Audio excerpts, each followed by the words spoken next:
오늘의 사건 반장입니다. 버닝썬 게이트의 핵심 인물 중 한 명인 정준영의 목격담이 전해졌습니다. 성범죄 등의 혐의로 징역 5년형을 선고받고 지난 3월 출소했는데 프랑스의 한 클럽에서 포착됐습니다.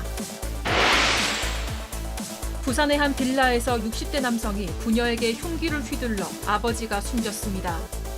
경찰은 두 사람이 몇 년 전 반려견 배설물 악취 문제로 갈등을 빚었다는 주민들의 증언을 확보했습니다. 한 대기업 공장 직원들에게 노쇼를 당했다는 식당 사장의 제보가 들어왔습니다. 사장은 예약한 시간에 나타나지 않아 직원에게 전화를 했는데 대기업 상대로 장사 안 할 거냐는 협박까지 들었다는 주장입니다. 뾰로롱 안녕하십니까. 자, 오늘도 뉴스룸이 조금 늦게 끝나면서 시간이 짧아졌어요. 빨리 달려보겠습니다. 진실 추적자 사건 반장 시작합니다. 그룹 블랙핑크 제니 씨 실내 흡연 영상 오늘 이거 하루 종일 난리도 아니었죠. 뭐 성인이니까 흡연이 문제가 아니죠. 실내라는 이 공간 그리고 메이크업 그 스텝 얼굴을 향해 뿜는 듯한 그 태도, 갑질 논란, 인성 논란 뭐 어쨌든 자 분위기가 예사롭지 않았던 탓이겠죠. 조금 전 사과 입장을 냈습니다. 특히 담배 연기 얼굴에 맞은 스텝에게는 직접 연락해서 사과했다라고 하네요. 글쎄요, 이걸로 누그러질지 아니면 더 이어질지 지켜봐야겠죠. 오늘 출연자 소개 올립니다. 예, 백다혜 아나운서, 양지열 변호사, 오윤성 순천향대 교수, 박지훈 변호사, 그리고 박준혜 소선생님 나오셨네요. 안녕하세요. 안녕하세요. 예. 자, 지난 일요일 오후 1시 인천 소래역사관 여자 화장실에서 졸도했던 우리 엄마 챙겨주신 분들 정말 감사합니다 하신 강현욱님. 자, 5개월째 중환자실에 있는 아버지 이태균 씨를 매일같이 몇 시간씩 기다렸다 면회하는 우리 엄마 강영자 여사 너무 무리하지 말라고 해주세요 하신 이경숙님. 교환 학생으로 독일 가서 공부하는 딸 박예은아, 엄마는 항상 네 편이다 응원할게 하신 부산의 유미선님, 원보야 여보라 부를 사람이 없어서 너라도 불러본다 하신 예 이게 무슨 의미일까요? 홍휘수님. 자, 부산 연산동 별다방 왔는데 저렇게 또 족을 올려놓고 있네요. 제발 좀 내려 하신 김미영님, 김도희님, 김유진님 모두 사랑합니다. 자, 재미는 물론 의리로 함께하는 아슬사바 뉴스 치로고! 예, 대한민국과 전 세계 동포 가족 여러분의 시선을 모아서 출발합니다.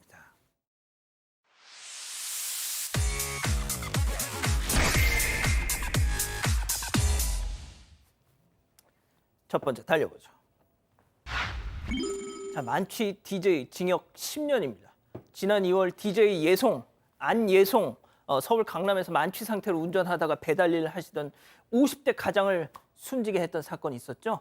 자, 그런데 알고 봤더니 사망사고 직전 이미 음주 사고를 내고 뺑소니를 치던 중에 저짓을 했던 겁니다. 자, 추가로 드러났습니다. 그런 얘기들이. 거기서 멈췄었더라면 이런 비극은 없었을 것이다. 자, 어쨌든 오늘 예송 1심 선고가 있었습니다. 네, 서울중앙지법은 위험운전치사 등의 혐의로 기소된 DJ 예송에 대해서 징역 10년을 선고했습니다. DJ 예송은 사망사고 피해자 유족과 합의했고 연예 분야에서 천재적인 재능을 갖추고 해외 공연을 하면서 국위 선양을 했다며 선처를 호소한 바 있는데요. 오늘 1심 재판부는 사고 수습을 하려는 행동을 안 했고 경찰에 신고도 안 했다고 지적을 했습니다.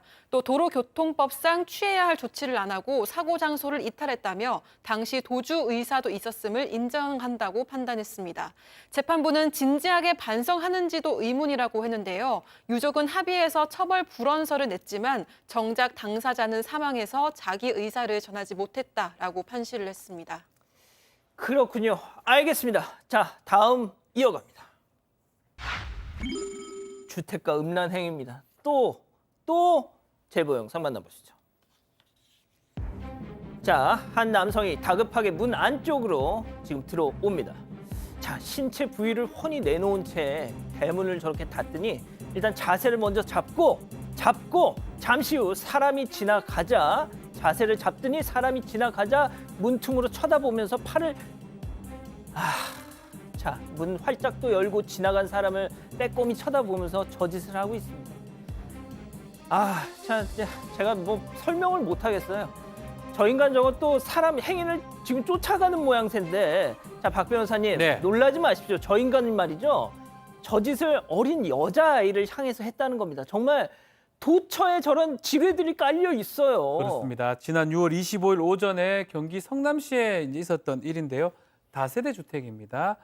한 여성이 아이를 안고 지나가고 있고요. 그 여성의 아이로 추정되는 이 유치원생 정도 되는 좀 보이는 여자아이하고 지나가는데 아마 이 건물에 살고 있지도 않고 일면식도 없는 어떤 남성이 대문 안쪽에서 숨어서 지켜보다가 이들을 보면서 음란행위를 했던 그 장면이 지금 CCTV에 포착이 된 상황이죠. 아마 아이하고 엄마가 지나가니까 그 이후에도 음란행위를 좀 이어가면서 따라가는 행동도 했다고 합니다. 제보자에 따르면 이 가만 놔두면 안 되겠다. 이 정말 또다시 이 범행을 반복할 수 있다 생각이 들어서 경찰서에 신고를 했다 그러고요. 그래서 제보를 했습니다. 얼굴은 나옵니다. 그렇지만 가려놨죠. 예. 자, 오 교수님. 이런 자들을 두고 우리가 보통 흔히 우리 동네 바바리맨 떴다 뭐 이런 얘기 하잖아요. 근데 저희도 뭐 그렇게 말은 왕년에 했었습니다만 이걸 이렇게 희화화할 게 아니에요. 얘네들 진짜 무서운 놈들입니다. 지금 이제 저자의 입장에서는 그 아이를 데리고 가는 그 젊은 여성이 상당히 그 좋은 먹잇감으로 생각을 한 것 같습니다. 통상 우리가 이제 이상 성심리에서 보게 되면 저걸 통상 노출 음욕증이라고 얘기를 하는데 신체를 노출하고 상대가 그걸 보면서 깜짝 놀랐을 때 어떤 성적 쾌감을 느끼는 것으로 이제 알려져 있고요. 목표를 선정하고 그리고 난 뒤에 기회를 포착하고 있다가 가시거리 내에 들어왔을 때 저런 행동을 갖다 하는 것인데 실제로 저게 뭐 일종의 어떤 고질적이고 쉽게 이렇게 고쳐지는 그런 것이 아닙니다. 통상 이제 18세 이전에 이제 저런 현상이 일어나서 한 40대, 50대까지 이제 이어진다라고 알려져 있는데요. 실제 저 사람 같은 경우는 저러한 행동을 해서 사람에게 수치감이라든가 또는 혐오감 이런 걸 갖다 주는 그런 행위를 하는 것이기 때문에 충분히 공연 음란죄로 처벌을 갖다가 받을 수 있는 그런 행동을 하는 것이니까 잡아서 거기에 대한 합당한 대가를 지불해야 될 거로 봅니다. 알겠습니다. 자, 다음 이어가죠. 물폭탄이 펑입니다. 자, 요즘 신축 아파트들 정말 좋습니다. 단지 내에 워터파크도 있어요. 제보 영상 보시죠. 자, 아파트 뒤에 주차장인데요. 천장에서 물이 그냥 팍팍팍팍 폭포수 마냥 콸콸콸. 세상에 저 밑에 사람이 가면 폭포 샤워. 차가 지금 저렇게 있으면 자동 세차. 아주 그냥 시원하게 그냥 콱 이렇게. 아니 여기 도대체 어디 아파트야? 주말에 부동산 임장 좀 가야겠습니다. 글쎄요. 가시려면 저기 대구광역시의 북부에 있는 한 아파트를 찾아가셔야 되는데요. 이 영상 오늘 새벽에 찍힌 영상이라고 합니다. 아파트 측에서는 지금 장마철이잖아요. 예. 비가 와서 이게 수압이 늘어서 그런 것이다라고 하면서 전수조사를 해서 다시는 이런 일이 벌어지지 않도록 조치를 취하겠다라고 그렇게 공지를 올렸다고 하는데 문제가 있습니다. 이게 처음이 아니랍니다. 제보해 주신 바에 따르면 지난달에도 승강기하고 비상계단에 또 물이 저렇게 쏟아져 내렸었다라는 겁니다. 근데 아까 시작할 때 신축 아파트라고 그랬죠? 예. 이 아파트 지난 5월에 입주하는 곳이라고 합니다. 어떡해. 근데 벌써 저렇게 벽안이 누수가 있으면 어떡하죠? 문제가 좀 심각해 보이네요. 박 변호사님, 네. 저 그냥 보면서 안타까워만 해야 됩니까?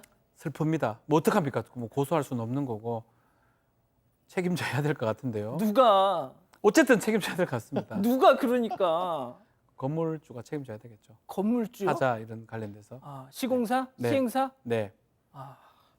알겠습니다. 별로 뭐 묘책이 없으신가 봐요. 자, 다음 이어갑니다. 이쑤시개만 챙겨서 뿅입니다. 자, 사방가족께서 제보해 주신 영상 만나보시죠. 자, 북적거리는 식당 안 한 테이블로 음식이 지금 도착했죠. 자, 기다렸다는 듯 세 사람 저 일용할 양식을 주셔서 감사합니다. 아멘 하면서 자, 그러더니 이제 잠시 후 냠냠 쩝쩝하고 잠시 후 꼭 잘 먹었다 다 같이 자리에서 기립 계산대 쪽으로 가죠. 이쑤시개를 서로 나누고는 뒤도 돌아보지도 않고 그냥 쌩 나가버리고 맙니다. 아이고, 하늘에 계신 아버지 하나님께 일용할 양식 주셔서 감사하다고 기도까지 올려놓고 왜 먹튀를 하셔? 공짜로 주신 게 아닌데 그건. 자, 코다리 음식점입니다. 코다리 참 맛있죠, 코다리찜. 코다리찜을 60, 70대 여성 한 세 사람이 아마 교회에서 온 것 같아요. 기도를 한 다음에 맛있게 먹고. 저 때가 일요일 점심이었죠? 네, 42,000원씩 먹은 다음에 결제 없이 그냥 갔다고 합니다. 근데 이제 문제가 좀 있어요. 나중에 이제 이걸 결제 안 했던 걸 알게 되긴 했는데 이 과정에 좀 기억을 해보니까 손님이 좀 본인들이 먼저 왔는데 딴 사람한테 좀 먼저 음식이 갔던 적이 있었나 봐요. 왜 음식 늦게 나오냐, 우리보다 먼저 온 사람들이 왜 먹느냐 이런 게 화를 냈다고 하긴 하는데 아마 그것 때문에 혹시 먹튀를 했느냐라고 사장님은 아주 좋게 써가고 있습니다. 라고. 혹시 그게 맞다면요, 지금이라도 돈을 내십시오. 그래서 이제 올린 건데 사실 저도 사기가 될 수 있고요. 교회 다니면서 기도해가지고 공짜로 먹습니까? 자, 교수님 짧게 한마디만. 글쎄요, 저게 무엇을 위한 기도였는가 궁금합니다. 아, 진짜. 아, 그렇군요. 알겠습니다. 저 잡아주시고요. 자, 마지막 사연으로 가보죠. 나의 성깔 있는 친구입니다. 자, 집단 지성의 판단을 받아보고 싶으시다면서 카톡을 보내주셨어요. 네, 편을 안 들어줬다가 친구와 연을 끊게 생겼다는 50대 여성의 사연입니다. 다른 지역에 사는 친구가 사연자의 동네까지 와서 오랜만에 만났다고 하는데요. 근처 카페에 갔는데 날씨가 더워서 그런지 매장 직원들이 분주했다고 합니다. 사연자가 먼저 음료를 주문했고요. 친구가 3, 4분 동안 주문을 하지 못하고 메뉴를 고민했다고 합니다. 그래서 기다리던 직원이 시간이 걸릴 것 같으니까 뒷분 먼저 주문 도와드리겠습니다라고 말했는데요. 사연자가 듣기에는 기분 나쁜 어투가 아니어서 친구가 양보를 할 줄 알았다고 합니다. 그런데 친구가 제가 지금 주문하고 있잖아요. 이렇게 이야기를 하면서 주문을 마치더니 순서가 있는데 뒷사람 먼저 주문하라는 건 예의가 아니죠. 이렇게 따졌다고 합니다. 그러자 뒤에서 기다리던 남성 손님이 직원이 틀린 말 한 게 아닌데 왜 갑질하냐 이렇게 말하면서 결국 친구와 크게 다퉜다고 합니다. 남성 손님은 사연자에게도 이런 사람과 친구하지 마세요. 아줌마도 욕먹어요. 이렇게 이야기를 했다고 합니다. 아무래도 여러 사람들이 모인 곳이어서 사연자는 가만히 기다렸다가 친구에게 화 풀고 진정해 이렇게 말했는데요. 그랬더니 갑자기 친구가 내가 모욕을 당하고 있는데 가만히 있니? 왜 저 남자한테 따지지도 않니? 이렇게 화살을 돌렸다고 합니다. 이 사연자는 남의 매장 아닌데 나까지 싸워야 하냐? 이렇게 말을 했고요. 친구는 너랑 친구 못하겠다 이러면서 결국 가게를 박차고 나갔습니다. 아이고야. 문제는 이후로도 이 친구는 사연자는 의리 없고 비겁한 친구로 취급하는 문자를 보내온다고 합니다. 다툼에 끼어들지 않고 가만히 있었던 제가 정말 잘못한 건가요? 이렇게 사연을 보내왔습니다. 왜 말하다가 갑자기 침묵했어요? 이게 좋습니다. 아주 이게 라이브 방송의 묘미죠. 자, 기다리셨던 부처 핸즈업 타임. 지금 7천여 분의 우리 가족 여러분들 함께하고 계신데요. 채팅창에 OX로 함께 참여해 보시죠. 먼저 친구입니다. 야, 순서대로 왔으면 주문도 순서대로 하는 거야. 3, 4분이 뭐 대수라고 지들 마음대로 왜 다음 손님한테 주문을 받아. 내가 지금 갑질하는 거야? 야, 그리고 카페 점원, 그리고 갑자기 끼어든 그 이상한 남자놈, 그 둘보다 너 다해 너 100다에 너가 더 싫어. 친구가 두 명한테 협공을 당하는데 멀뚱멀뚱 보는 것도 모자라서 뭐? 왜 나까지 싸워야 돼? 아주 이 지집에 짜증나 죽겠어, 동그라미. 제가 너무 악덕스럽게 연기를 해서 그럴까요? 자, 들어보세요. 다음 사연자입니다. 어머머머, 이 가시네 웃겨 진짜. 야, 너 정신 차려. 그거 갑질이고 진상짓이야. 그 직원 조금도 잘못한 거 없다고 보거든. 그리고 너 직원이랑 싸우는 동안 나 얼마나 쪽팔렸는 줄 아니? 사람들 다 쳐다보고 오죽했으면 아무 상관없는 남자 손님이 끼어들었겠냐고. 진짜 너 진짜 인성 나오더라 얘. 야, 우리 그만 연락하자. X. 자, 박 변호사님. 이건 뭐 말할 것도 없는 것 같아요. 3, 4분간 생각하면 그 다음에 양보하는 게 맞잖아요. 제가 틀렸나요? 저도 미워하세요, 그러면. 이상한 분이에요. 배려심이 1도 없는 거예요. 그럼 빨리 생각하든가. 생각도 안 해놓고 뒤늦게 와가지고 왜 3, 4분간 뒷사람하고 또 다 모든 사람한테 피해를 줍니까? 갑질을 하는 거거든요. 거기에서부터 제대로 지적을 했는데 남자하고 싸우고. 그럴 수 있다고 칩시다. 친구한테 자기 편 안 들었다고 문자까지 했으면 배신 뭐 이런 얘기 한다는 것 자체가 저는 이런 친구라면 혼자 사세요, 혼자. 커피점 차리고 살아요, 그냥. 자, 교수님. 아마 저분은 그 3, 4분 정도 결정을 못 하기 때문에 결정 장애가 있는 것 같습니다. 그럼 안 되면 뭐 같이 친구랑 같은 거 이렇게 하는 것이 나을 것 같은데 일단 그 두 사람이 뭐 이 문제를 제기한 것에 대한 원인 제공은 본인이 스스로 한 것 같고요. 그리고 이제 지금 이 제보자께서는 그때 같이 이렇게 싸워서 만약에 문제를 일으키면 똑같은 사람이 되거든요. 그래서 거기서 이렇게 개입을 안 하신 거는 잘한 것 같은데 맞아요. 일단 뭐 저기 본인이 야 너하고 이제 못 사귀겠다라고 손절을 먼저 해버렸으니까 지금 이 제보자 같은 경우는 그 어떻게 보면 죄책감이라든가 이런 걸 느낄 필요가 없고요. 그리고 이제 사람 음식들도 이 유효기간이 있잖아요. 이제 그 제조기간이 있고 유효기간이 있는데 이 친구들도 유효기간이 있어요. 저런 상황이 되면 물론 뭐 저분이 50대 여성이라고 하니까 좀 약간 어떤 그 신경이 날카로워지는 그런 것이 있었는지는 모르겠지만 그 이후에 문자까지 보내고 하는 것으로 봐서는 좀 심각한 것으로 보이고 그냥 그러려니 하시고 친구 리스트에서 한 명을 갖다가 이렇게 뽑아도 될 것 같습니다. 양 변호사님, 저는 이제 이 사연에서 제일 인상적이었던 분이 그 남자분, 갑자기 참전한 남자분. 아, 멋있습니다. 그런 경우들이 있죠. 저런 정도 상황이라면 뒤에서 그런 말 나오는 게 사실은 저는 뒤에 왜 그 남자분만 참전을 하고 뒤에 다른 분들은 안 도와줬지라는 생각이 들 정도예요. 사실 아시겠지만 3, 4부지면요. 라면이 익습니다. 그 상당히 긴 시간이고. 그렇게 말씀하시니까 확 와닿아요. 네. 저 친구였던 친구분이라는 사람은 주변 사람들을 생각할 줄 모르시는 거예요. 일자 잘못을 한 겁니다. 그리고 그 잘못을 지적을 했더니 자신의 잘못은 생각하지 않고 도리어 그걸 상대방을 탓을 하고 있는 거고요. 맞아요. 그래서 두 번째 잘못을 한 거고 또 친구에게까지 탓을 하면서 왜 근데 문자까지 보내서 배신자라고 할까? 저는 이렇게 생각합니다. 저분요. 다른 친구가 없을 거예요. 아, 진짜. 집착하시는 걸 거예요. 그냥 끊으세요. 자, 본인 생각 더하기 우리 가족 여러분들 많은 의견 주고 계시네요. 네, 이 사연자가 잘못한 건 맞다고, 사연자가 잘못한 건 잘못했다고요? 없지만, 아니요. 뭐라고요? 사연자가 잘못한 건 없지만 나까지 싸워야 돼 이렇게 좀 남일처럼 이야기하기보다는 좀 친구를 오냐오냐 하면서 저는 데리고 나왔을 것 같기는 한데요. 가족분들 의견도 보겠습니다. 현희성님, 결정이 오래 걸리면 뒷사람에게 먼저 양보를 하는 게 기본입니다라고 하셨고요. 4월 20일생님은 친구니까 싸우지는 않아도 가만히 있지 마시고 친구를 달래서 나오셨으면 더 좋았을 듯 싶어요라고 하셨습니다. 가인님도 친구라도 잘못된 건 지적을 해주는 게 진정한 친구입니다. 이런 의견 보내주셨습니다. 자, 사반 제보 메일과 제보 카톡에선 많은 사연과 제보 기다리고 있습니다. 서울 중구 충무로역 인근에서 공장하신다는 이상백님 보고 계시죠?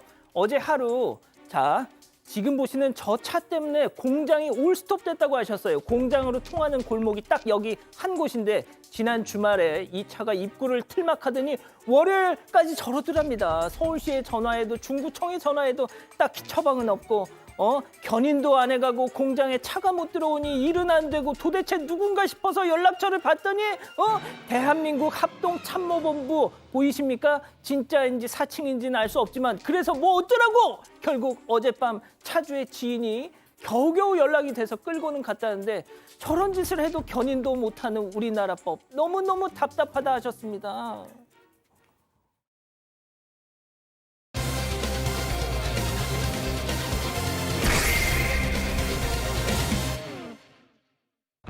버닝썬 게이트의 핵심 인물 중 한 명인 정준영의 목격담이 전해졌습니다. 성범죄 등의 혐의로 징역 5년형을 선고받고 지난 3월 출소했는데 프랑스의 한 클럽에서 포착됐습니다. 당시 어떤 상황이었는지 짚어봅니다. 자, 뭐 대한민국을 발칵 뒤집었던 사건 버닝썬 게이트 그 중에서도 가장 충격적이었던 건 바로 연예인들의 그 성범죄, 뭐 단톡방. 예. 자, 올해 정준영을 포함해서 이미 다 사회로 나왔잖아요. 네, 2019년 3월 집단 성폭행과 불법 촬영 혐의로 구속된 정준영은 올해 3월에 5년 형기를 마치고 교도소에서 출소했습니다.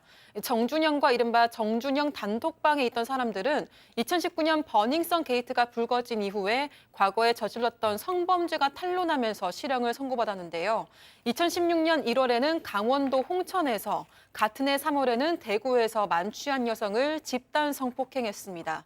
또 정준영은 2015년 말부터 수개월 동안 단체 채팅방에 자신이 찍은 여성들과의 부적절한 영상을 공유하기도 했습니다. 이들은 출소 후 방송과 연예계에서 퇴출됐고 간혹 복귀 가능성 기사가 나오긴 했지만 사실상 한국에서는 활동하기가 어려운 상황입니다. 자, 한국에서 활동하기가 어려워서 그랬는지 저 멀리 벼랑간 프랑스에서 목격이 됐다. 자, 프랑스. 지난 6일입니다. SNS에 정준영을 보았다는 목격담이 등장했습니다. 예, 물론 한국 사람은 아니고요. 프랑스인 여성이 작성을 했던 걸로 보이는데 그 사람의 이야기에 따르면 아마 프랑스 리옹에 있는 한 클럽에 작성자가 갔는데 거기서 정준영을 만났다고 합니다. 뭐 이유는 뭐냐면 클럽에 갔다가 술 주문이 잘못돼서 버리기 좀 아까워서 혹시 이거 마시겠냐고 주변 사람한테 말을 했다고 해요. 예. 이때 한 남자가 다가와서 자신이 술 마시겠다라고 했는데 얼굴을 자세히 쳐다보니까 깜짝 놀랐어요. 한국에서 유명한 사람, 누구지? 한국 우리 K-팝 유명하잖아요. 예. 라는 생각과 함께 정준영인데? 라고 있었는데 혹시나 아닐 수 있으니까 또 실수할까 봐 별말은 하지 않았다고 합니다. 자, 남성의 얼굴을 보자마자 정준영 같은데 하는 촉이 탁 왔다는 겁니다. 그래서 이름까지 물어봤대요. 과연 뭐라고 답했을까요? 체크포인트 짚어보죠. I'm Jun. 이게 뭘까요?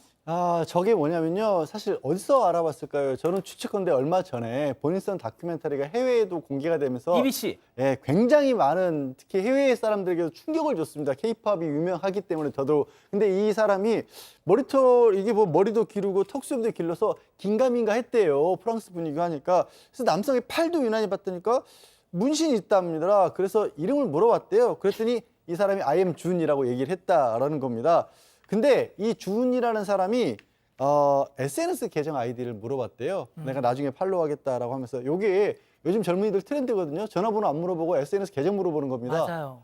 이게 교도소에서 5년 있다 나오는데 벌써 어떻게 이것도 또 따라하고 있는지도 모르겠는데 이 사람이 문신을 기억이 됐다가 나중에 검색을 해보니까 정준영이 맞았다라고 하고요. 또 정준영이 자리 떠나고 나서 한국 사람이 또 와가지고 저 사람 한국에서 굉장히 유명한 가수다라고 그 얘기를 해줬다라는 겁니다. 근데 그 말을 유명한 가수다라는 말을 듣자마자 이 작성한 사람은 너무 놀라가지고 정준영이라고 소리를 외쳤다라는 거예요. 그렇게 큰 스캔들에 연루된 사람, 저것도 그냥 스캔들이라고 할 수밖에 없죠. 범죄에 연루된 사람이었던 겁니다. 이 사람이 보기에는 충격을 받아서 온몸이 떨릴 정도였다라고 그렇게 썼습니다.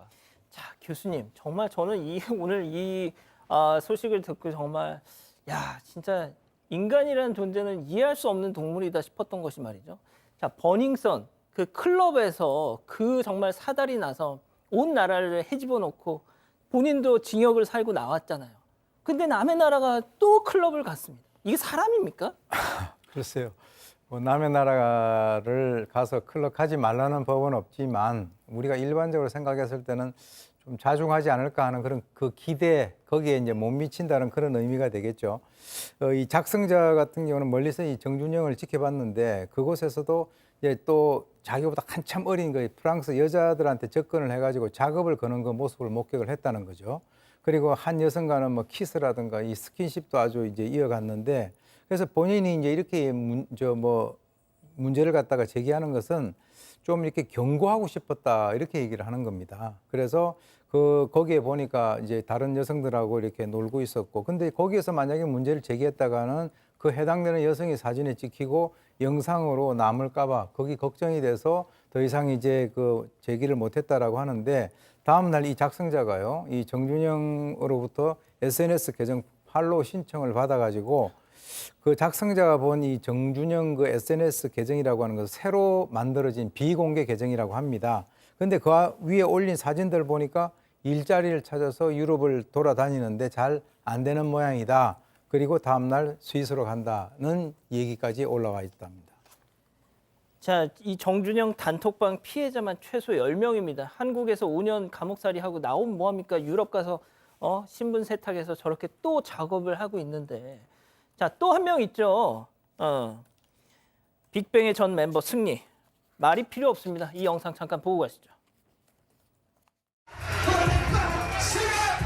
Bang, bang, bang! Yeah! Be back, be back!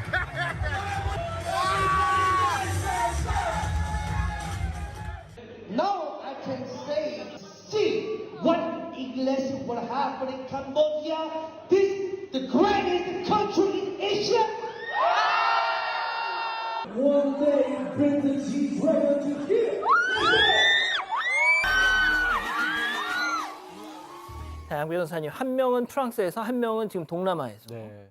지금 보신 승리는 지난해 2월에 출소를 했습니다. 그리고 보았던 영상들 보면 캄보디아에 가서는 지금 클럽을 오픈한다면서 지금 굉장히 큰 일을 벌일 거다라고 했고요. 아까 처음에 나왔던 뱅뱅뱅이라고 춤추고 있었던 모습은 말레이시아였습니다. 방콕에서 파티를 열었다는 뉴스도 나왔었고 그 멤버가 또 한 명 있었죠. FT 아일랜드 전 멤버 최재훈 같은 경우에는 지난 1월에 일본 팬 커뮤니티 플랫폼에 오랜만이다라고 인사를 드린다라고 글을 올리기도 했어요. 고맙기도 하고 응원해달라라는 그런 말도 올렸어요. 거기에 이제 팬덤이 생겼다라고 하는데 그래서 이제 거기에 이제 정준영 목격담까지 지금 전해진 거 아니겠습니까? 누리꾼들 난리가 났습니다. 한국법 정말 좋다. 뭐 이거 다시 어떻게 안 되냐. 그리고 또 무엇보다 사람 안 변한다라는 얘기가 저는 아까 그 처음에 정준영 그 엑스의 프랑스인이 작성을 한 거잖아요. 예.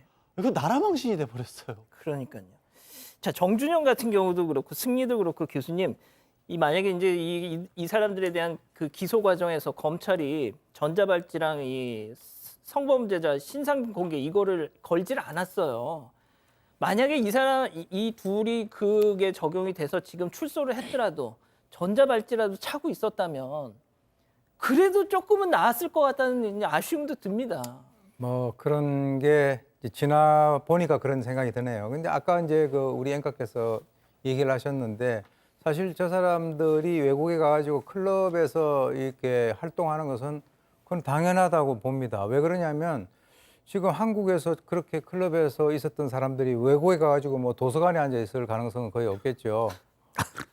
그러니까 자기가 잘하는 그 주특기가 이제 클럽에서 있는 것이니까 한국에서는 사람들이 알아보니까 외국에서 잘 모르는 사람들 사이에서는 저렇게 마음 놓고 이렇게 활동을 하는 것이 아니겠습니까? 그래서 이제 이 목격담을 올렸던 이 작성자 같은 경우도 단순히 자기가 재미를 위해서 올린 것은 아니다. 그래서 또 추가적인 여러 이제 피해자들이 발생이 될까봐 이렇게 올렸다라고 하고요.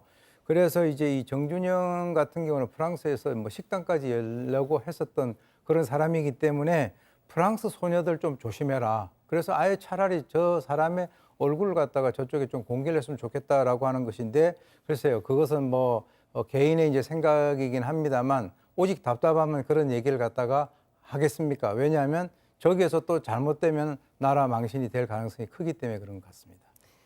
예, 첫 번째 사건 정리하고요. 두 번째 사건 이어갑니다.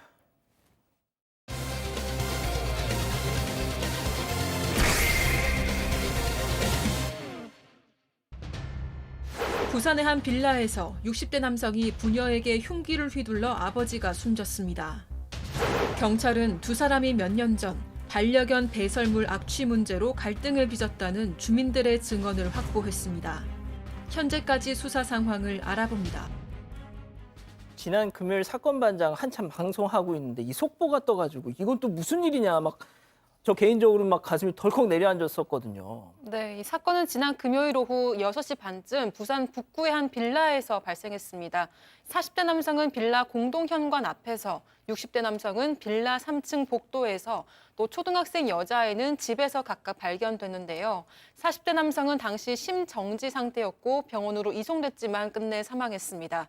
현장에서 발견된 흉기에서 나온 지문과 일치해서 경찰이 가해자로 보고 있는 60대 남성은 복부를 크게 다쳤는데요. 현재 의식이 없는 상태인 걸로 전해졌습니다. 흉기에 찔려서 다친 초등학생 여자아이는 숨진 40대 남성의 딸입니다. 범행 현장을 목격하고 놀라서 집으로 피신하던 중에 공격을 당한 걸로 보이고요. 숨진 40대 남성은 반려견을 데리고 산책을 나가던 길에 변을 당한 걸로 확인이 됐습니다.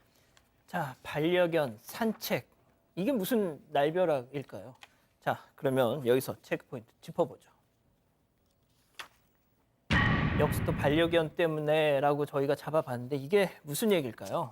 일단 두 사람, 그러니까 60대 남성, 40대 남성이 같은 빌라에 살던 이웃이었습니다. 그런데 60대 남성이 3층에 살았고요.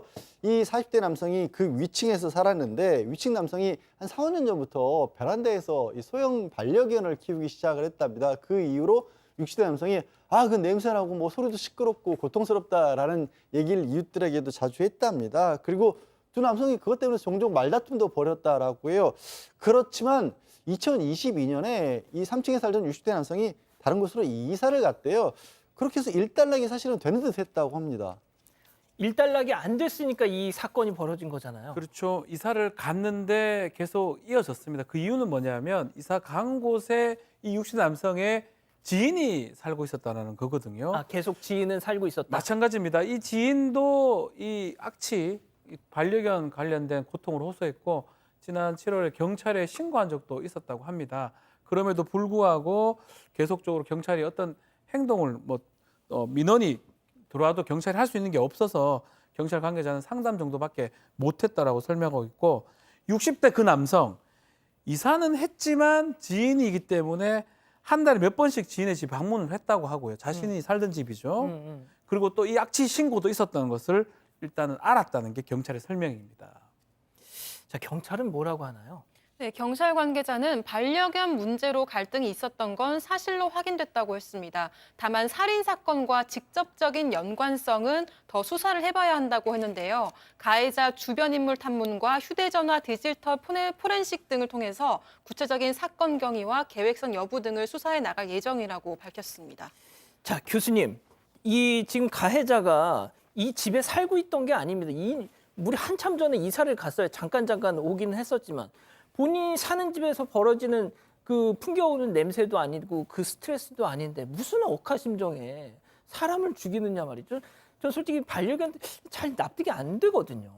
예, 그게 이제 사실 경찰 입장에서는 주민들의 그 의견들 또 진술을 갖다가 종합을 해보니까 사건 당일에 이 70대 지인 집에 이 60대 남성이 죽을 사들고 병문안을 왔다는 거죠. 그러니까 아마 70대 그 남성이 좀 건강이 좋지 않은 것 같습니다. 그래서 인근 부식가게 가가지고 채소를 사고 오는 길에 딱 그 피해자인 그 40대 남성과 맞닥뜨렸는데 거기에서 어떤 그 시비가 발생된 것으로 그렇게 이제 추정을 하고 있는데 지금 이제 이 가해자가 즉 이 범행을 저지른 이 60대가 지금 산소 호흡기를 끼고 있는 그런 상황이기 때문에 범행 동기에 대해서 조사를 할 수 있는 그런 상황이 아니다. 단 흉기에 그 사람의 지문이 묻어 있고 또는 그 사건 현장 상황을 종합을 해봤을 때 이 사람이 살인 혐의가 있다라고 해서 이제 입건한 그런 상태고요. 지금 뭐 층간소음이냐, 뭐 채무 관계가 있었느냐, 뭐 여러 가지 범행 이유를 놓고 설왕설래가 있는데요. 지금 이제 그 경찰이 또 이 아까 말씀하신 대로 이 가해자의 어떤 그 정신질환 문제가 혹시 있지 않느냐라는 것을 갖다 포함을 해서 지금 범행 동기를 파악을 하고 있는데 제 생각에는 아마 경찰도 그렇게 하고 있을 거로 저는 보는데 그 70대 그 지금 그 집에 살고 있는 분 있잖아요. 예. 그분하고 그 만나서 무슨 얘기를 했었는가 하는 것에 대해서 한번 그 경찰이 확인을 하고 있을 겁니다. 그래서 그런 것을 통해서 범행 동기를 추정할 수 있다라고 봅니다. 자, 동기 못지않게 이 범행 도구 있잖아요, 양 변호사님. 이걸 미리 준비했는지 아니면 뭐 시비가 붙었는데 그냥 옆에 있는 걸 집어 들었는지 그것도 중요하지 않습니까? 그것조차도 파악이 안 되고 있다라고 합니다. 일단은 근처 가게 같은 곳에서 산 것은 아닌 것으로 지금 확인이 됐고요. 그렇다고 해서 그 70대 지인, 그 지인 집에서 가져온 것도 아니라고 해요. 그리고 원래 처음부터 그러면 지금 살고 있는 자기 집에서 챙겨온 거냐? 물론 그 가능성도 배제를 하고 있지는 않지만 개연성이 좀 떨어진다라고 하네요. 그러니까 지금 흉기를 어떻게 구했는지조차도 알 수가 없는 상황이고 일단은 흉기로 먼저 40대 남성을 공격한 다음에 스스로 자해한 걸로 추정을 하고 있는데 거기 현관에 CCTV도 없고요. 목격자도 없는 상황이라서 당최 이 사건 경위를 파악하는데 지금 어려움을 겪고 있다고 합니다. 자, 지금 이제 여름이다 보니까 대부분 창문을 열어놓고 지내시잖아요. 강아지가 짖다 보면 그 소리 또 여름이니까 또 뭐 냄새가 악취가 더 심할 수도 있겠죠. 자, 여기서 제일 중요한 건 목격자입니다. 없는 거 아닙니다. 바로 그 숨진 40대 남성의 딸. 그런데 사건 현장에 직접 피해자이기도 합니다. 충격이 크다고 하는데요. 자, 경찰 얘기 잠깐 들어보시죠. 1층에 써졌고 그 뒤따라가지고 딸이 나오다가 그걸 본 거예요. 쓰러진 걸. 보니까 놀래갖고 자기 집으로 피신을 하고 집에 와보니까 자기도 여기 끌려 있는 거예요. 딸이 지금 그 심리적으로 지금 굉장히 쇼크 받고 있고. 아유, 진짜 저거 얼마나 큰 충격을 받았을까요? 그러니까 이 딸이 나와가지고 아버지가 그 모습을 보고 자기도 놀라서 집에 가서 이제 신고를 했는데 알고 보니까 자기도 찔렸다는 거예요. 아유, 그거를 모를 정도니까 지금 이제 그 이 딸의 어떤 그 심리적인 트라우마 앞으로 이 반드시 어떤 치유를 갖다가 하지 않으면 안 되는 그런 상황으로 보입니다. 그러니까요. 알겠습니다. 자, 두 번째 사건 정리하고 세 번째 사건 이어갑니다.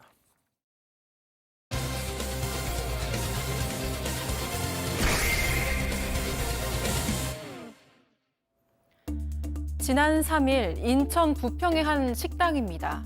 한 손님이 사장에게 예약 주문을 했습니다. 내일 4시에 직원들 20명이 와서 식사를 하니까 장어 10kg을 준비해달라고 했는데요. 이 사장은 예약 시간 30분 전부터 장어를 초벌하고 테이블 세팅까지 하면서 만반의 준비를 마쳤다고 합니다. 그런데 정작 손님들은 나타나지 않았고 오히려 한 직원에게 협박 전화를 받았다고 하는데요. 대체 사장과 손님 사이에 무슨 일이 있었던 걸까요? 자, 인천 부평에서 8년 넘게 장어 전문점을 운영하고 있는 사장님이 저희한테 또 제보를 주셨어요. 일단 뭐 PT 잠깐 들으셨겠지만 이거 노쇼와 관련된 겁니다. 식당 인근의 대기업에 다닌 손님이 예약을 하면서 벌어졌습니다. 네, 이 사장의 주장에 따르면 지난 3일 인근의 한 대기업 공장 직원이 다음 날인 4일에 오후 4시쯤 직원 20명이 식사 예약 주문을 한다고 말을 했습니다. 장어 10kg, 또 가격으로는 총 54만 원어치를 예약을 했는데요. 평소에 해당 기업의 직원들이 한 달에 2번 정도는 방문을 했었고 이 직원이 직접 찾아와서 예약을 했기 때문에 이 직원을 믿고 선결제 없이 예약 주문을 했다고 합니다. 예약 당일 2시 30분부터 예약석을 만들고 이 자리에는 손님들을 받지 않았다고 하고요. 이 사장과 직원들은 아침부터 분주했는데 또 장어를 손질하고 예약 3, 40분 전에는 직원들이 장어를 초벌하기도 하고 각종 반찬들과 물 등을 준비했다고 합니다. 아, 저렇게 풀 세팅이 돼 있습니다. 직원이 직접 찾아와서 예약을 하니까 믿고 선결제 없이 예약을 받았던 거죠. 자, 한 테이블당 4명씩 5테이블 상차림이 아까 사진 보신 것처럼 다 세팅이 됐습니다. 이제 손님들만 오면 되는데 약속한 4시가 됐는데 함흥차사예요. 자, 그래서 사장님은 예약한 손님한테 전화를 걸어서 언제 오세요? 물었다는데요. 사장님 얘기 직접 들어보시죠. 그래서 3시 반서부터 준비해갖고 고기 초벌해서 테이블당 다 나갔는데 4시가 돼도 안 와요. 보통 3시 반이면 이제 현장직들이 모시거든요. 그래서 4시에 이제 전화를 했어. 그랬더니 한마디가 어머 깜빡했네? 그날 제가 알기로는 이제 다른 사람 통해서 들으니까 11시에 사업 때문에 근무를 안 했대요. 그래서 11시에 파산을 한 거지 말하자면. 그러면 왜 전화를 못했냐? 1시간 전에라도 전화를 해야지. 자, 박 변호사님. 네. 진짜 장어 감별사 우리 너무 박지훈 좋아합니다. 변호사님. 장어 엊그제도 먹은 것 같습니다. 너무 좋아하는 장어. 아니 뭐 그게 중요한 게 제 질문 좀 마저 예, 들어주세요. 죄송합니다. 장어 예. 네, 너무 군침 돌아서. 네. 예. 자, 그래서 장어를 먹기로 했는데 그걸 깜빡했다? 네. 박 변호사님 이거 용납이 됩니까? 아, 장어는 사실 손질이 되게 어렵고요. 껍질도 까야 되지만 초벌해 놓으면 바로 굽기가 좋습니다. 실제로 장어 전문점에 가면 그 질문이 아닌데. 많이 구워주기도 하고요. 그래서 초벌 준비를 일단 했던 것 같아요.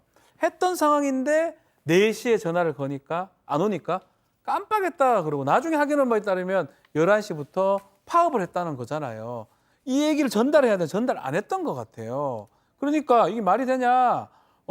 원래 54만 원인데 한 50% 받으면 안 돼 이렇게 얘기하길래 30만 원만 입금해라라고 얘기를 했고요. 또 그러니까 갑자기 사람들 내가 모집해서 갈 테니까 그 세팅해놓은 거 치우지 말라라고 또 요청을 했습니다. 그리고 요청하니까 알겠다 안 치우고 기다리겠다라고 식당 사장은 얘기를 했는데 그럼에도 불구하고 이 대기업 A씨 직원 A씨 결국은 노쇼를 한 상황으로 좀 보입니다. 자, 인천 부평에 기반한 국내 굴지의 완성차 업체입니다. 이 회사. 자, 사장님은 오락가락하는 손님 때문에 속은 상했지만 그래도 노쇼 안 당한 게 어디냐 싶었답니다. 저 손님이 이 사람들 데리고 온다고 약속한 시간은 오후 5시. 이번에도 연락이 없었습니다. 결국 또 전화를 걸었죠. 그런데 예약한 손님이 못 갑니다 하더니 갑자기 함께 있던 다른 사람이 전화를 넘겨받았는데요. 죄송하다라고 했을까요? 직접 들어보시죠. 체크포인트 짚어보죠. 아, 저도 장어 생각에. 자, 대기업 자부심입니다. 이게 무슨 얘기인지 사장님 얘기 들어보시죠. 5시가 돼도 표 안 와요. 그래서 또 전화 전화를 했죠. 그랬더니 그 예약한 사람 말고 또 다른 사람이 전화를 받아갖고 그때부터는 이제 막말을 하는 거예요. 그래서 근데 그것도 못 받으냐? 너네들 여기 상대를 방가 안 하고 싶냐? 이거는 헛발이잖아요. 그래서 너네 무슨 그런 쓰레기 같은 짓을 하냐? 소상공인 상대로. 그랬더니 그래 나 쓰레기다. 이런 식으로 대꾸를 하는 거예요.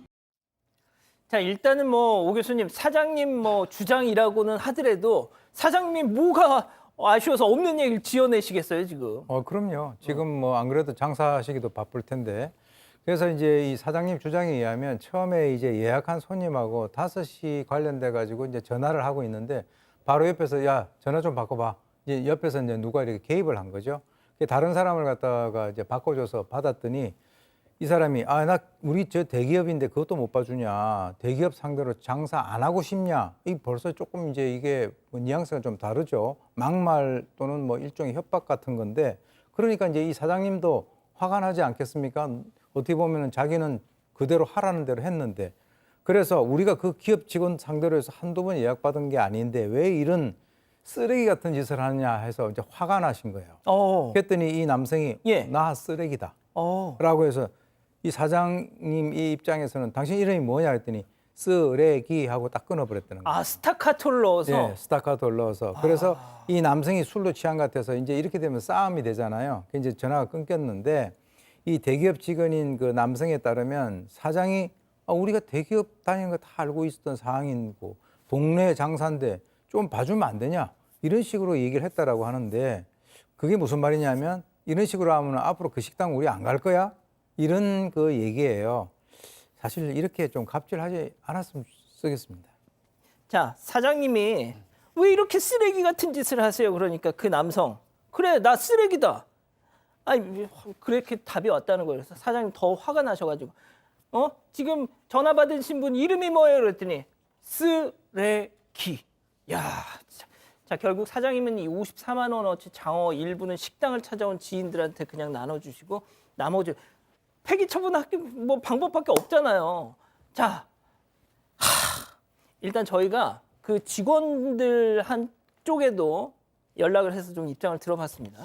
일단 노쇼가 아니라는 입장입니다. 예약을 했던 손님의 주장에 따르면 왜 그러냐면 노쇼라고 하는 건 이분의 정의는 그래요. 연락이 아예 닿지 않거나 일부러 악의를 가지고 있었을 때 노쇼인 거지. 아니 이게 개인 예약도 아니고 대기업 이름으로 예약을 한 건데 그러니까 실수를 한 거지. 이게 일부러 그런 것도 아닌데 왜 이게 노쇼냐라는 거예요. 노쇼가 그렇게 정의를 할 수 있는 건가요? 어찌됐든 그리고 또 이제 하시는 말씀이 그 30만 원 너무 크다라는 거죠. 이거 사실 저거 저녁 손님한테 팔았을지도 모르는데 30만 원 너무 큰 금액인 것 같고. 지금 예약 당시의 모습이 나가고 있습니다. 예, 30만 원 너무 크다. 그래서 부당하겠다라고 생각을 하고요. 사전에 연락 못한 건 죄송하지만 죄송하다고 얘기도 했고 또 나중에 또 더 많이 팔아드리겠다고 얘기도 했다라고 그렇게 주장을 하고 계시고 또 다른 그러니까 지금 본인의 이름을 쓰레기라고 설명했던 그 분 같은 경우에는 사장님이 먼저 쓰레기라고 얘기를 해서 뭐 술도 많이 취해서 감정적으로 응대를 한 것 같다 이렇게 얘기를 하고 있습니다. 해명이 글쎄 되는 걸까요? 잘 모르겠네요. 예, 사장님은 돈도 못 받아 사과도 제대로 못 받아 잠을 이루지 못하셨습니다. 결국 저 일이 있고 난 다음 날 이 손님들이 다니는 인천 부평 기반의 국내 굴지의 완성차 업체 그 본사 고객센터로 전화를 걸었죠. 자, 그런데 거기서도 무슨 일이 있었습니다? 네, 이 사장의 주장에 따르면 이 대기업 본사 고객센터로 전화를 했고 이 담당자에게 직원이 노쇼를 했다라고 이야기를 했습니다. 그랬더니 이런 걸 상담해줄 부서도 없고 경찰이나 언론 매체에 신고하라라고 했다고 합니다.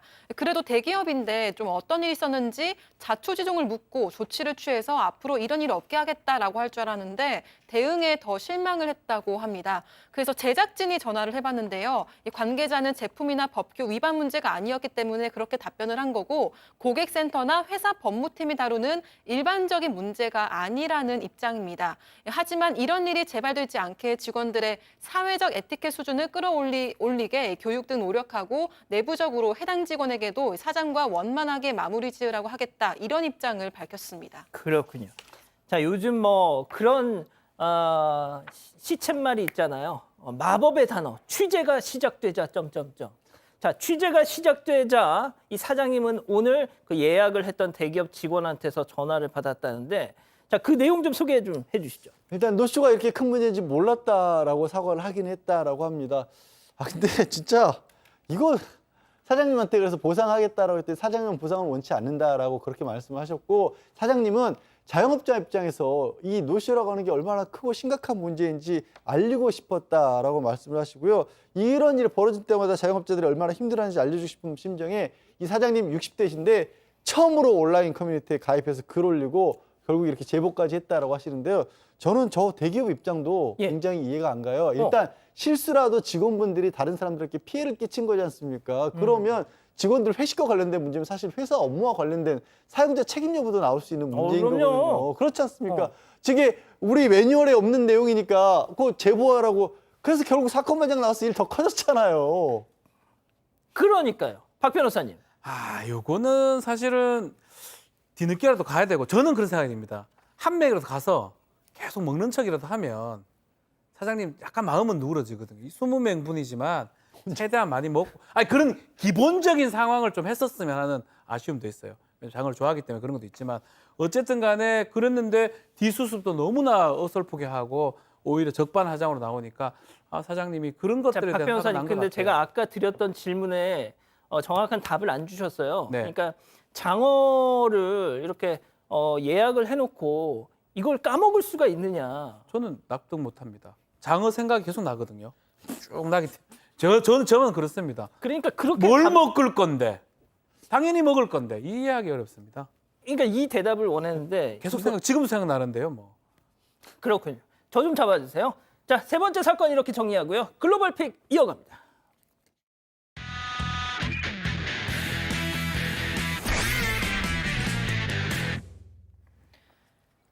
중국입니다. 아파트 단지에 주차된 차량에서 새카만 연기가 뭉게뭉게 피어오르고 있는데요. 이를 본 주민들이 다급하게 사람 뛰어갑니다. 나와. 운전자가 나오려고 했는데 발이 걸려서 못 나오는 상황이었던 겁니다. 이미 차량 내부는 시뻘건 화염에 휩싸였죠. 주민들은 서둘러서 운전자가 창문 밖으로 나오도록 도왔습니다. 다행히 몸에 불이 붙은 것 같지는 않습니다. 큰일 날 뻔. 네, 운전자가 나온 지 불과 몇 분 후 더 무서운 기세로 불길이 타오르고 있는데요. 끝내 펑 하는 굉음을 여러 번 내면서 차량이 폭발하고 말았습니다. 오, 터졌어. 네, 그 충격으로 떨어진 잔해는 불덩이로 변해서 길가 뭐야? 곳곳에 떨어졌는데요. 만약 구조가 조금이라도 더 늦었다면 운전자도 주민들도 무사하지 못할 뻔했습니다. 아유, 아슬아슬했어요. 네, 차량은 전소돼서 앙상한 뼈대만 남았지만 운전자는 다행히도 어깨에 화상을 입었을 뿐 멀쩡했다고 합니다. 자신들도 위험할 수 있었던 상황이지만 한치의 망설임도 없이 뛰어든 주민들이 진짜 영웅이 아닐까 싶습니다. 미국으로 가보시죠. 네, 한 가정집을 촬영한 CCTV 영상인데요. 잠시 후 전기 스토브가 난데없이 켜지면서 밝은 빛이 보이고 곧 활활 타오르고 있습니다. 아유. 불은 주방 후드까지 침범하면서 조금씩 옮겨붙기 시작하는데요. 그래. 급기야 선반을 타고 점차 올라가려고 합니다. 아이고. 삽시간에 번진 불길은 끝내 천장까지 집어삼켰고 세상에. 온 집안은 자욱한 연기로 가득 차게 됩니다. 네, 하지만 이렇게 될 때까지 누구 하나 주방으로 나오는 사람이 없는데요. 대체 어쩌다? 네, 모두가 잠든 새벽 이 반려견이 몰래 나와서 상자에 호기심을 가지고 있습니다. 아이고, 녀석이 자리를 세상에. 뜨자마자 상자 아래에서 빛이 보이더니 불길이 일어난 건데요. 알고 보니까 저 상자가 전기 스토브 위에 놓여 있었고 반려견이 냄새를 맡고 내려온 순간 이 반려견 실수로 작동 버튼을 켜버리고 만 겁니다. 상자에 바로 불이 붙으면서 이런 참사가 난 건데요. 범인은 개? 네, 다행히 집주인 가족은 화재 경보 소리에 깼고 소방대가 도착하기 전에 진압에 성공을 했습니다. 반려견도 무사했고요. 다친 사람은 없었다고 합니다. 다만 대대적인 수리에 들어가야 해서 앞으로 1년 동안 집을 비워야 하는 상황이라고 합니다. 아유, 인도로 가시죠. 자, 버스 안이 승객들로 꽉 차 붐비고 있습니다. 몇몇 승객들은 손잡이나 등받이를 붙잡고 서서 이렇게 가고 있는데요. 자, 그때 자, 문 앞에 있던 여성을 보세요. 몸이 왜? 순간 균형을 잃고 왜 기울면서 저래? 쓰러지고 말죠. 예. 그런데 승객들 놀란 표정으로 일제히 버스 밖을 쳐다봅니다. 밖에를 왜 봐요? 바깥에서 당시 상황을 보겠습니다. 달리던 버스가 설마? 설마? 자, 모퉁이를 돌자 설마? 자, 몰자마자 여성이 튕겨나와 도로를 대굴대굴 굴렀던 겁니다. 원래 없었던 건지 고장이 난 건지 문이 열린 상태로 주행을 하고 있었던 어쩜 겁니다. 좋아. 당시에 저 여성은 아무것도 잡지 않고 서 있었기 때문에 이 넘어지자마자 밖으로 굴러 떨어질 수밖에 없었던 겁니다. 아, 왜 문이 없어? 글쎄요, 모두 그렇진 않겠죠. 근데 노후화된 버스들은 저렇게 문이 없는 경우가 많다고 합니다. 여성이 추락한 걸 목격하자마자 승객들이 얼른 내려서 도우러 갔는데요. 덕분에 바로 여성은 병원으로 이송됐고 현재 치료를 받고 있다고 합니다. 자, 다음은 최근 온라인에서 화제가 되고 있는 영상 함께 보시죠. 편의점이 난데없는 호황을 맞았나 봅니다. 수많은 사람들로 붐비고 있죠. 그런데 이 손님들 보세요. 이 매너가 꽝입니다. 이 바닥에 막 물건들 쏟아져 있고 어지럽혀져 있고 냉장고 문도 막 마구잡이로 열어보고요. 심지어 저기서 옷 벗고 있는 친구도 있어요. 그런데 이거를 누구 하나 말리거나 지적하는 사람도 없이 마구잡이로 물건을 챙기느라 요령들이 없습니다. 뭐예요, 이거 지금? 자, 정말 황당하지만 저 무리들 손님이 아니고 모두 강도들이었다고 합니다. 새벽에 유리문을 부수고 들어와서 주유소 안에 있던 편의점을 점거한 겁니다. 어쩌면 좀 추정되는 인원만 무려 100여 명이었고요. 음식, 물건뿐만 아니라 이 현금 인출기에 있던 돈까지 싹 털어갔다고 합니다. 얼마요? 편의점 입은 손해 약 1억 4천만 원이라고 하니까 사장님 정말 속이 터지고 경찰은 뭐 했어? 경찰 더 연게 편의점 있던 직원들이 도망쳐서 신고를 했는데요. 경찰들이 9시간 뒤에 나타났다고 합니다. 강도들 30분 만에 범행 끝내고 사라졌습니다. 그렇군요. 건강한 뼈는 단단한 뼈를 말하는 거죠. 뭐? 그런 당연한 소리를. 그럼 그대로 챙기시죠. 단단하게. 기능성 원료인 유단백 추출물 인체 적용 시험 결과 골밀도 골강도 증가 확인. 약해진 뼈를 단단하게. 뼈엔 MVP. 맛있어. 처음 먹어보는 맛이야. 콩이라고? 진짜? 콩을 통째로 맛있게 구웠다. 세상에 없던 건강 간식. 먹어보면 놀랄 거야. 소이조이.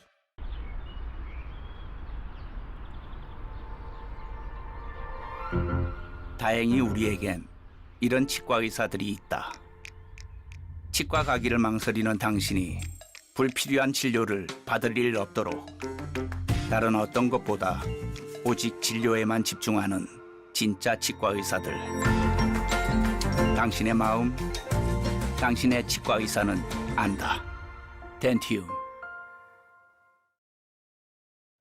사랑하는 사건반장 가족 여러분, 비 많이 온답니다. 조심하시고요. 저희는 내일도 사반 750 저녁 7시 50분에 다시 옵니다. 안녕히 계십시오.